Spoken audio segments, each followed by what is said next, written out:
नमस्कार, आप देख रहे हैं इंडिया बोल रहा है। मैं हूं आपके साथ विवेक शांडिल्य। मिडिल ईस्ट की जंग में सुपर पावर अमेरिका को ईरान ने ऐसा सबक सिखाया कि वॉशिंगटन और पेंटागन की युद्ध नीति धराशायी हो गई। सालों से खाड़ी में अपनी बादशाहत का ढिंढोरा पीटने वाले अमेरिका को ईरान ने जड़ से उखाड़ फेंका। जो अमेरिका खुद को अजय समझता था, आज उसकी सेना खाड़ी से अपना बोरिया बस्तर समेटने पर मजबूर हो गई। ईरान के घातक हमलों में खाड़ी के अमेरिकी सैन्य ठिकाने मलबे में तब्दील हो रहे हैं और हालात इतने बदतर हो गए हैं कि अमेरिकी अधिकारी एडवाइजरी जारी कर रहे हैं, नए नियम कायदे लेकर आ रहे हैं कि जो सैनिक मिडिल ईस्ट में मौजूद हैं वो वहां तैनात नहीं होंगे जहां ईरान हमले कर रहा है। यानी अमेरिका अपने सैनिकों को कैसे बचाए, यह भी इस वक्त अमेरिका को समझ नहीं आ रहा। पेंटागन के अंदर सन्नाटा पसरा हुआ। अमेरिकी रक्षा मंत्रालय सोचने को मजबूर हो गया है कि जिन सैन्य ठिकानों पर अरबों डॉलर का नुकसान हुआ है उन्हें वापस ठीक करके वहां सैनिक भेजे जाएं या फिर हमेशा के लिए इस तबाही के मंजर से तौबा कर ली जाए। वॉशिंगटन पोस्ट की एक रिपोर्ट सामने आई है जिसमें खुलासा हुआ है। क्या खुलासा हुआ है? खुलासा यह हुआ है कि ईरानी हमले में यूएस सैन्य ठिकानों को भयंकर नुकसान की रिपोर्ट है। पेंटागन मिडिल ईस्ट से सैनिकों की वापसी पर विचार कर रहा है। मिडिल ईस्ट में अमेरिकी बेसिस को लेकर असमंजस की स्थिति में है पेंटागन। यूएस बेस वापस ठीक करके सेना तैनात करने को लेकर भी कंफ्यूजन है। कंफ्यूजन ही कंफ्यूजन है। भविष्य में सावधानी बरती जाए और प्लानिंग इस हिसाब से की जाए कि ईरान हमला ना कर पाए। यानी ईरान के जंग में अमेरिका की बड़ी सैन्य कमजोरी उजागर हो गई है। कोई रणनीति नहीं, कोई प्लानिंग नहीं, कोई स्ट्रैटेजी नहीं। ईरान के एक हमले ने अमेरिका की पोल पट्टी खोलकर रख दी। इस जंग की सबसे बड़ी हकीकत खुद अमेरिका के अंदर से आई है। खाड़ी के दलदल में फंसे अमेरिकी सैनिक भी इस बेमतलब की जंग से तंग आ चुके हैं। सोर्सेज बताते हैं कि सैनिक साफ साफ कह रहे हैं ईरान से उन्हें कोई सीधा खतरा नहीं है, बावजूद इसके राजनीतिक फायदे के लिए उन्हें मौत के मुंह में धकेला जा रहा है। खाड़ी में फंसे अमेरिकी सैनिक जो बयान दे रहे हैं उनमें से कुछ सोशल मीडिया पर हैं, आपको सुनवाते हैं। We're off to fight a war that nobody asked for in a country that's not a threat to the U.S. We're off to fight a war that nobody asked for in a country that's not a threat to the U.S. अमेरिकी सैनिक खुद कह रहे हैं कि भाई Iran हमारे लिए कोई खतरा थोड़ी है। जनरल डैन केन भी यही कह चुके हैं कि ईरान कोई डायरेक्ट थ्रेट नहीं है। इसके अलावा एनसीटीसी के पूर्व चीफ जिन्होंने रिजाइन किया, उन्होंने भी इस वजह से रिजाइन किया था कि ईरान से कोई डायरेक्ट थ्रेट नहीं था, यह जंग जबरन थोपी गई है। तो हैरानी की बात देखिए कि जो अमेरिका कल तक ईरान को कमजोर समझ रहा था, आज वही सुपर पावर अमेरिका ईरान के आगे अपने हार को बिल्कुल करीब से देख रहा है। पेंटागन के पास कोई रास्ता नहीं। अपने सैन्य बेस कैसे बचाएंगे, सैनिकों को कैसे बचाएंगे, युद्ध नीति क्या होनी चाहिए, कुछ नहीं पता है। जो ईरान को मिटाने चले थे वो ईरान के वार से ही खुद को बचाने के तरीके ढूंढ रहे हैं और इस पर भी विचार किया जा रहा है कि उन सैन्य बेसिस को रिपेयर करें कि नहीं करें। फायदा क्या होगा? वॉशिंगटन पोस्ट की रिपोर्ट के हवाले से बताते हैं कि ईरान से युद्ध नीति सीखकर अमेरिका भी अब कुछ चेंजेस ला रहा है। स्थायी सैन्य ठिकानों से अधिक लचीली सैन्य तैनाती की ओर बदलाव है। कुछ बड़े बेसों का पुनर्निर्माण अमेरिका पहले की तरह नहीं करेगा। सैनिकों और हथियारों कम दिखाई देने वाले स्थानों पर तैनात करेगा। ईरान के मिसाइल सिटी की तरह अमेरिका भी बंकर में अपने मिसाइल स्टोरेज बनाएगा। किसी एक ठिकाने पर नुकसान का जोखिम कम होगा, इसलिए मल्टीपल लोकेशंस पर ये मिसाइल्स रखे जाएंगे। समुद्री शक्ति, लंबी दूरी के विमान, ड्रोन, मिसाइल रक्षा प्रणाली पर भी जोर दिया जाएगा। इस महायुद्ध ने दुनिया का भूगोल और इतिहास दोनों बदलने की ताकत दिखाई। मिडिल ईस्ट में अमेरिका का चैप्टर हमेशा के लिए क्लोज हो सकता है। दशकों तक तेल के कुओं पर राज करने वाला और खाड़ी देशों को सुरक्षा के नाम पर बेवकूफ बनाने वाला अमेरिका इस इलाके में बुरी तरीके से एक्सपोज हो गया है। ईरान ने साबित कर दिया कि अगर हौसला बुलंद हो तो सुपर पावर की हेकड़ी भी मिट्टी में मिलाई जा सकती है। सबसे बड़ा सवाल कि क्या अमेरिका मिडिल ईस्ट में अपनी मौजूदगी और अपने बेसिस को कम करने की तैयारी कर रहा है? लचीला से मतलब क्या है और इसका इंपैक्ट क्या होगा? बातचीत करने के लिए मेहमानों का एक बड़ा पैनल हमारे साथ जुड़ रहा है। मेजर जनरल अनुज माथुर हमारे साथ जुड़ रहे हैं, डिफेंस एक्सपर्ट, बहुत स्वागत है आपका। कर्नल मयंक चौबे हमारे साथ जुड़ रहे हैं, डिफेंस एक्सपर्ट। भरत बराई हमारे साथ जुड़ रहे हैं, जियो पॉलिटिकल एक्सपर्ट, अमेरिका से लाइव। और इमरान खोखर हमारे साथ जुड़ रहे हैं, ईरान मामलों के एक्सपर्ट। बहुत स्वागत है आप सभी मेहमानों का। पहला सवाल मेरा माथुर सर आपसे है, ये सैनिकों की तैनाती को और लचीला करेंगे और ईरान की स्ट्रैटेजी पर काम करेंगे, इसका मतलब क्या है? और यह भी कि जो बेस नुकसान के दायरे में है उनको रिपेयर करें क्या नहीं करें, किस हिसाब से करें, क्या जमीन के अंदर बेस बना दें, ये सारी चीजें अब सोच रहा है अमेरिका। जय हिंद विवेक। देखिए, जय हिंद सर। पहले तो आपके प्रश्न का एक शब्द में उत्तर देना चाहता हूं। क्या अमेरिका गल्फ या पश्चिम एशिया छोड़ रहा है? उसका उत्तर है नहीं। अमेरिका पश्चिम एशिया को छोड़ नहीं सकता। अमेरिका के लिए एक बहुत बड़ी इकोनॉमिक कैटास्ट्रॉफी हो जाएगी अगर अमेरिका का प्रभुत्व पश्चिम एशिया से खत्म हो जाए। छोटा सा उदाहरण आप ले लीजिए, अब्राहम लिंकन में परेशानी है तो अब्राहम लिंकन को रिप्लेस करने के लिए जॉर्ज वॉशिंगटन पहले चल पड़ा है और वो यहाँ आ रहा है। वो पश्चिमी पैसिफिक में अपनी प्रेजेंस को कम करके उसको यहाँ लेकर के आ रहे हैं।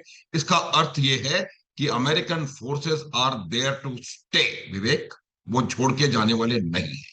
लेकिन एक चीज बिल्कुल साफ हो गई है कि जो फिक्स्ड बेसिस होते हैं, ये बात और किसी कॉन्टेक्स्ट में कई दफा मैं कह चुका हूं, जो फिक्स्ड बेसिस होते हैं वो आज के जिस प्रकार का वॉरफेयर है उस वॉरफेयर के लिए फिक्स्ड हैवी बेसिस जो होते हैं वो वल्नरेबल ज्यादा होते हैं। सबसे बड़ा लेसन जो है वो यही है, क्योंकि जितने भी फिक्स्ड बेसिस थे अमेरिका के, जिनको कि अमेरिका सोचता था कि कभी भी कोई भी उनके ऊपर हमले नहीं करेगा, उन तमाम बेसिस पर जबरदस्त नुकसान हुआ है, जो कि आपने कहा और मैं पूरी तरह से उससे सहमत हूं।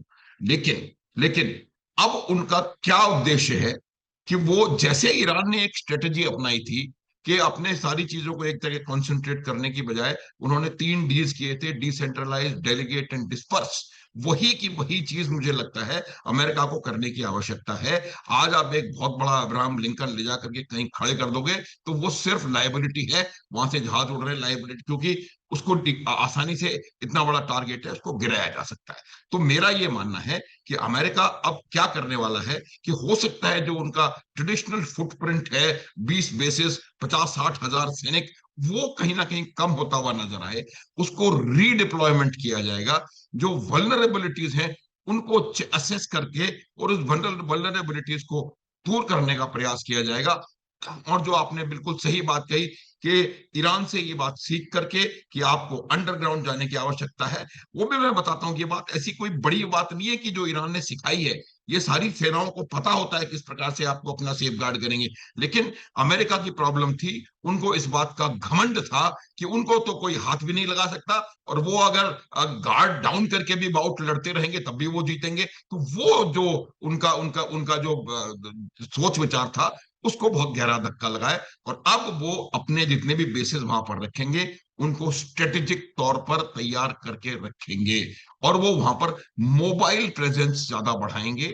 आपको एक जगह से दूसरी जगह आप उसको शिफ्टिंग की कैपेबिलिटी होनी चाहिए। वो क्योंकि एक जगह आप आके फिक्स हो गए, दिखाई दे रहे हैं, टारगेट है, सिटिंग डक, खत्म, कोई भी आकर के उसको खत्म कर सकता है। तीसरी चीज जो मैं बताना चाहता हूं कि अगर हम ये कंक्लूड करने का प्रयास कर रहे हैं कि ये ईरान की कंक्लूसिव मिलिट्री विक्ट्री है, तो मेरे ख्याल से ये जल्दबाजी और अत्यधिक सरलीकरण होगा। मिलिट्री विक्ट्री दोनों सेनाओं के बीच में कितना नुकसान हुआ है उसको देख करके असेस की जाती है। आज परिस्थितियां देखिए किस प्रकार की हैं। हम बार बार ये कहते हैं कि हॉर्मुज पर ईरान का पूरा नियंत्रण है, ईरान ने हॉर्मुज पे कब्जा। कि अगर ईरान का पूरा नियंत्रण है तो क्यों नहीं 120 शिप वहां से जा रहे हैं ईरान को पैसा देते हुए? क्यों 120 से 140 शिप जो 28 फरवरी से पहले जाते थे अब वो 6 से 8 रह गए हैं? अगर ईरान का कंट्रोल है तो ईरान कंट्रोल करे। और उनका खुद का अगर वो 6 से 8 शिप जा रहे हैं, सारे के सारे भी ईरान के हैं, तब भी उनका 70% जो है व्यापार जो है से बाधित हो रहा है खुद का। अगर उनका कंट्रोल है पूरा, तो खुद का व्यापार तो पूरा करें वहां से। तो ये जो चीजें हैं, कंक्लूड करना बहुत जल्दबाजी होगी। अमेरिका यहां से नहीं जा रहा, ये बिल्कुल I am very clear in what I am saying, Vivek. और वो अपनी चीजों को रीडिप्लॉय करेगा। जो ऑप्शंस उसके पास दो ही हैं। एक ऑप्शन तो ये है कि दोबारा उन सारे के सारे जो उसके बेसिस हैं उनको रिकंस्ट्रक्ट करे, हाँ। अरबों डॉलर उसमें लगेंगे, तो वो नहीं करेगा। और एक लास्ट लाइन, क्योंकि आपने उस सोल्जर का वो दिखाया था क्लिपिंग में, उसके बारे में एक लाइन और कहना चाहता हूं। देखिए, जो इंटरेस्ट होते हैं, वो इंटरेस्ट सिर्फ मिलिट्री और ज्योग्राफिक इंटरेस्ट नहीं होते हैं। अमेरिका के इकोनॉमिक इंटरेस्ट इतने ज्यादा हैं मिडिल ईस्ट में कि उस सोल्जर को शायद इसके बारे में पता नहीं है। उसका लेवल थिंकिंग का कुछ और है। तो मेरा ये मानना है कि अमेरिका अपने इंटरेस्ट को सेफगार्ड कर रहा है। सही है गलत, that is not the question, उसको कर रहा है। और दुनिया का एक सर्वाधिक संसाधन संपन्न क्षेत्र जो है, वहां से अपना प्रभुत्व कम नहीं होने देना चाह रहा है, इसलिए अमेरिका लड़ रहा है। अमेरिका वहां जाकर के किसी और के लिए नहीं लड़ रहा है। अमेरिका तो वियतनाम में भी लड़ा था, वो तो ये तो फिर भी नजदीक है वियतनाम, और भी ज्यादा। लेकिन अमेरिका के पास किस चीज की कमी? अमेरिका कहता है मेरे पास दुनिया में सबसे ज्यादा तेल, अमेरिका कहता है मेरे पास दुनिया में सबसे ज्यादा पैसा, अमेरिका कहता है दुनिया में सबसे ज्यादा टेक मेरे पास, अमेरिका कहता है दुनिया में सबसे ज्यादा संसाधन मेरे पास। तो फिर मिडिल ईस्ट पे खाक छान रहे हैं आप? मिडिल ईस्ट पे क्या लेने आए, क्या उखाड़ने आए आप? जाइए मिडिल ईस्ट, आपको मिडिल ईस्ट से तेल ही चाहिए। आपके पास दुनिया में सबसे ज्यादा तेल मौजूद है, क्यों चाहिए आपको मिडिल ईस्ट का तेल? फिर मेरी सिंपल सी बात है ना भाई, आप अगर वॉर कर रहे हैं, मैं एक जैसा रिएक्शन ले लेता हूं सब मेहमान को, फिर मैं वापस आता हूं। इमरान खोखर साहब, क्या स्थिति देखते हैं आज की तारीख में मिडिल ईस्ट में अमेरिका की? देखिए विवेक भाई, आपने जो सवाल अभी मेजर साहब से पूछा था, उस सवाल में ही सारे जवाब है कि जब आप सब कुछ है, आप सुपर पावर है, आप बिग बॉस है, तो आप क्या करने आए हैं मिडिल ईस्ट के अंदर? और आप कुछ करने आए हैं तो फिर कीजिए। ऐसा क्या हो रहा है कि दुनिया की इतनी बड़ी सुपर पावर को स्ट्रगल करते करते करते एक छोटे से देश जिसके साथ आपने 46 साल तक अन्याय किया, उसके ऊपर इकोनॉमिकल सैंक्शन लगाए, मिलिट्री सैंक्शन लगाए और क्रूड ऑयल पे सैंक्शन लगाए, उसको सब कुछ पूरी तरीके से उसके हाथ पैरों की तरीके से बांध कर आपने जंजीरों से जकड़ दिया। स्टिल वो आपके सामने खड़ा है और लड़ रहा है, और फिर उसके बावजूद भी आपके बेसिस की सुरक्षा आप नहीं कर पा रहे हैं। क्या रीजन है? आप तो दुनिया को सुरक्षा देने निकले थे। आपने मिडिल ईस्ट के देशों से पेट्रोकेमिकल का वादा क्यों किया था कि हम आपको सेफ्टी प्रोवाइड करेंगे, आप हमारे नाम से आप डॉलर के अंदर पेट्रोल बेचिए, क्रूड ऑयल बेचिए। कुल मिलाकर एक बहुत लंबे समय से हम इस बारे में डिस्कस करते आ रहे हैं, और लंबे समय से मैं पहले भी ये कह चुका था कि ये गुब्बारा था सुपर पावर होने का, ये गुब्बारा था दुनिया का मिलिट्री बॉस होने का, ये गुब्बारा था टेक्नोलॉजी के मामले में हाई पावर होने का। वो गुब्बारा बस्ट हो चुका है। अब आप कितनी भी तारीफ कर लें अमेरिका की, भाई हम भी मानते हैं कि ईरान नहीं जीता होगा, तो ईरान लड़ने के लिए नहीं, जीतने के लिए नहीं लड़ रहा था। ईरान अपने सर्वाइवल के लिए लड़ रहा था। ईरान कहीं पर अटैक करने नहीं गया, तो ईरान की हार जीत आप मानेंगे। ये जीत इस पॉइंट पर मानी जानी चाहिए कि इतना बड़ा super power boots on the ground नहीं आ पाया। जीत ईरान की इस बात पर मानी जानी चाहिए कि इतना बड़ी मिलिट्री से नेवी पावर होने के बावजूद हॉर्मुज एंटर नहीं किया। बात इस ईरान की जीत इस बात पर मानी जानी चाहिए कि चाहे उसको रशिया चाइना से इंटेल मिले, लेकिन उसने चुन चुनकर अमेरिकी बेसेस को टारगेट किया। अदरवाइज वो सारे अमेरिकी बेसेस जो मिडिल ईस्ट में, वो ईरान को फिर टारगेट करते। ईरान आगे रहकर किसी से लड़ने नहीं गया था। आप आए थे, अब आपका जो सुपर पावर, आपके इंटरसेप्टर खत्म होते जा रहे हैं। दुनिया को भी तो जवाब देना है सर। लोग अब इस मामले में ऊब चुके हैं। भाई 6 महीने तक आप एक ही मामले में बात करेंगे। दुनिया ऊब चुकी है इनकी नूरा कुश्ती की वजह से, इजराइल की, अमेरिका की, और ये जो दुनिया के अंदर ग्लोबल क्राइसिस के लिए जिम्मेदार डोनाल्ड ट्रंप की। तानाशाह जो होता है, वो तानाशाह दुनिया का सबसे डरपोक इंसान होता है। उसको लगता है कि मैंने इतने लोगों पे जुल्म ज्यादती की, क्या पता कोई मुझे आकर मार देगा, क्या पता कोई मुझे बर्बाद कर देगा, क्या पता कोई मेरी सत्ता की कुर्सी छीन लेगा, क्या पता मेरे साथ क्या होगा। क्योंकि आपने अपनी तानाशाही से ये सब जुल्म और ज्यादतियां की थी। अब अगर आपको इस तानाशाही से बाहर निकलना है, आप अपना बोलिया बिस्तर बांधिए और चले जाइए वापस अपने घर। That's it. शांति खुद ब खुद मिडिल ईस्ट में आ जाएगी। अमेरिका के वापस लौटने से ही मिडिल ईस्ट में शांति आएगी, दूसरा कोई विकल्प नहीं है। बरई सर, आपको क्या लगता है? ये बात सब प्रोपेगेंडा है। हाँ, वॉशिंगटन पोस्ट ने लिखा है, मुझे मालूम नहीं है कि दूसरी कोई जगह से उसका समर्थन हुआ है। शायद हो सकता है कि ये जो सैनिक होते हैं उनका डिप्लॉयमेंट होता है 6 महीना, 1 साल, 2 साल, तो वो जो बिस्तर बना रहे हैं वो तो अपना डिप्लॉयमेंट वापस जाते हैं अपने बेस पर और उसका रिप्लेसमेंट आएंगे। देखो, अमेरिका के बेस वहाँ क्यों है? वो अमेरिका के बेस वहाँ यूँ है कि वहाँ के जो छोटे छोटे देश हैं, कुवैत है, कतार है, यूनाइटेड अरब अमीरेट है, बहरीन है, सऊदी अरेबिया है, जॉर्डन है, उन लोगों ने संधि की है अमेरिका के साथ। वो पहले उनकी संधि ब्रिटेन के साथ होती थी सेकंड वर्ल्ड वॉर के पहले, फिर उन्होंने देखा कि अमेरिका अब सुपर पावर है मिलिट्री, उसके साथ की है। नहीं तो दूसरे बड़े देश है उस जगह, उसके पर आक्रमण करके उनको खा जाते। तो अमेरिका वहां नहीं गया है अपने आप, अमेरिका को वहां के देशों ने बुलाया है। दूसरी बात, जब लड़ाई होती है तो हमेशा दोनों पार्टी को नुकसान होता है। ऐसा कभी नहीं होता है कि एक पार्टी को 100% डैमेज हो और दूसरी पार्टी को कुछ भी नहीं हो। जी, मतलब वॉशिंगटन पोस्ट भी एजेंडा कर रहा है क्या इमरान को खर्ची? मतलब प्रोपेगेंडा कर रहा है? भाई साहब को रिस्पेक्ट के साथ उनकी बात को थोड़ा सा काउंटर करना चाहूंगा। उनका ये कहना है कि साहब ये सब एक प्रोपेगेंडा है। तो आप सोचिए कि जब पेट्रो डॉलर का मामला नहीं था तो क्या मिडिल ईस्ट इसी तरह जल रहा था? जब अमेरिका यहाँ पर मौजूद नहीं था उसके पहले भी गल्फ के अंदर लोग रहा करते थे और अच्छे से रहा करते थे। उस वक्त पेट्रो डॉलर का जो एक पूरा का पूरा इन्होंने माया जाल फैला रखा है वो नहीं था वहां पर। ये पूरी प्रोपेगेंडा तो अमेरिका से ही फैलाया जा रहा है और यही कहा जा रहा है कि हम वहां शांति स्थापित करने आए हैं, जबकि ये है कि जब से आप वहां गए हैं तब से वहां अशांति है। शांति तो तब थी जब आपकी वहां पर प्रेजेंस नहीं थी, शांति तो तब थी जब वहां पर ओटोमन एम्पायर था, शांति तो तब थी जब वहां पर इजराइल नाम का कोई देश गल्फ के अंदर एग्जिस्ट नहीं करता था, शांति तो तब थी कि जब वहां पर फिलिस्तीन था, शांति तो तब थी कि जब ये सभी लोग एक साथ प्रेम मोहब्बत से सारे अरब रह रहे थे। आप गए और आपने डिवाइड एंड रूल की पॉलिसी अपनाई।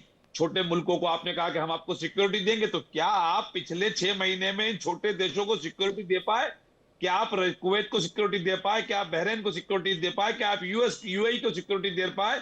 जब आप खुद इनको सिक्योरिटी नहीं दे पाए, आप अपने दुनिया के सबसे बड़े जहाजी बेड़े जॉर्ज वॉशिंगटन से लेकर बड़े बड़े जहाजों को लेकर आ गए और उनको वापस ले जाना पड़ रहा है। आपकी सारी जितनी प्रोपेगेंडा आपने फैलाया था वो ईरान ने बस कर दिया है और आप कह रहे हम सिक्योरिटी देने आए थे। आपको किसने पीले चावल दिए साहब सिक्योरिटी देने के? आपको सिक्योरिटी देनी है तो आप क्यूबा को सिक्योरिटी दीजिए, आपको सिक्योरिटी देनी है तो ग्रीनलैंड को सिक्योरिटी दीजिए, मैक्सिको को दीजिए, कुल मिलाकर बिल्कुल सर ब्राजील को दीजिए। कुल मिलाकर पूरी दुनिया के अंदर एक प्रोपेगेंडा खड़ा करना है, ग्लोबल इकोनॉमी के ऊपर अपना पूरा प्रभुत्व दिखाना है। नहीं, वो सिक्योरिटी का ठेकेदार सिर्फ अमेरिका क्यों है पूरी दुनिया में? कर्नल मयंक चौबे हमारे साथ जुड़े। कर्नल साहब, स्वागत है आपका। क्या मिडिल ईस्ट में अमेरिकी चैप्टर क्लोज होने का वक्त आ गया है? डिबेट का पॉइंट फिलहाल ये चल रहा है। वॉशिंगटन पोस्ट ने भी एक रिपोर्ट डाली और कहा है कि अमेरिकी सैनिकों की तैनाती अब थोड़े लचीले तरीके से करेगा यूएस आफ्टर दिस वॉर। जो मेरे सूत्र मुझे खबर दे रहे हैं विवेक जी, वो ये है कि अमेरिका जो है वो बूट्स ऑन ग्राउंड, जहां तो उसके सैनिक अड्डे बने हुए थे वहां पर उनको तो थिन आउट करेगा, लेकिन उसको ऑगमेंट करेगा वो उसके प्लेटफॉर्म्स पे, अदर प्लेटफॉर्म्स क्या हैं? जैसे यूएसएस एब्राहम लिंकन हुआ, या ऐसे बेड़े या हवाई दस्तों के थ्रू। तो अमेरिका जो है वो सिटिंग डक नहीं बनने देगा अपने सोल्जर्स को और एक ऑफेंसिव मोड में लेकर आएगा। जहां तक अमेरिका के हारने की बात है, मैं कतई मानने को तैयार नहीं हूं कि अमेरिका हार गया है। अमेरिका जो चाल चल रहा है बहुत सोचे समझे तरीके से चल रहा है। अच्छा, देखिए, यूएसए के लिए ईरान जैसे देश को खत्म करना कोई बहुत बड़ी बात नहीं है, कोई बहुत बड़ा चैलेंज नहीं है, जो उसके पास में मिलिट्री माइट है। लेकिन मैं इतना भी कहना आपको सही समझूंगा कि इस समय यूएसए जो है वो पूरी तरीके से ईरान को खत्म नहीं करना चाहता। इजराइल जो है वो चाहता है कि ईरान मटिया मेट हो जाए और वो उसका पूरा खत्म हो जाए, पर यूएसए की ये मंशा कतई नहीं है।